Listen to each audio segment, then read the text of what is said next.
ધોરાજીમાં ખરાબ રોડ રસ્તાથી જનતા ત્રાહિમામ પોકારી ઉઠી છે। ઉગ્ર રજૂઆત છતાં તંત્રના આંખ આડા કાન। ધોરાજીના ધારાસભ્ય પ્રવાસી ધારાસભ્ય છે, મહિને 1-2 વાર લટાર મારવા આવે છે। જૂના રોડના સમારકામમાં કરવામાં આવી રહ્યા નથી અને રોડ રસ્તાના ખાડાની સમસ્યાથી ધોરાજીની જનતા હવે ત્રાહિમામ પોકારી ઉઠી છે। તાત્કાલિક નગરપાલિકા દ્વારા એમની માંગ સંતોષવામાં આવે એવી ઉગ્ર ચીમકી સ્થાનિકોએ ઉચ્ચારી હતી। રિપોર્ટર વિશાલભાઈ વડિયાતર, આઝાદ મીડિયા લાઈવ, ધોરાજી। મારું નામ ધવલભાઈ છે અને ડબ્યા બુટ્ટી એક ખાડા નથી। આરએનબીનો રોડ હોય કે નગરપાલિકાનો હોય રોડ। મારું નામ પ્રશાંત ચાવડા, ધોરાજી સ્થાનિક।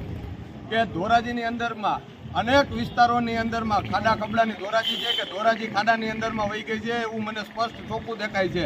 એવો જ વિસ્તાર એટલે કે અવેડા ચોકથી સીધા આવો એટલે રોકડિયા હનુમાન વિસ્તારની અંદરમાં સ્થાનિક લોકો પણ મજબૂર બની ગયા છે કે પોતે નગરપાલિકા છૂટું છે એવું સ્પષ્ટ ચોખ્ખું દેખાય છે કે સ્થાનિકો લોકોએ પાણા રાખી અને પોતાએ જે આ લોકો ગાડીની અંદરમાં અકસ્માત ન બને તો સ્થાનિક લોકોએ પોતે હાથે મહેનત કરી અને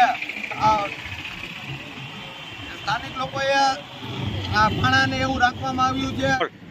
મારું નામ અવિનાશ વઘાસિયા છે, હું ધોરાજીનો સ્થાનિક રહેવાસી છું।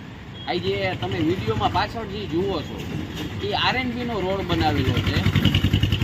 આરએનબીનો રોડ હોય કે નગરપાલિકાનો બનાવેલો રોડ હોય, હરેક રોડમાં 2-2 ફૂટથી નાના એકેય ખાડા નથી અને ઊંડાઈ જુઓ તો 6 ઇંચની ઊંડાઈ। એટલે કે જ્યારે હજી ચોમાસાની શરૂઆત થઈ છે ને જો શરૂઆતમાં જ રોડની આ હાલત હોય તો આગળ જતા વરસાદ આવે ત્યારે આ બધાય ખાડા છે ને એ ખાડા સરપ્રાઈઝ ખાડાનું સ્વરૂપ લઈ લે છે અને આગળ જતા આ જ ખાડામાં મોટા અકસ્માત થવાની શક્યતા છે।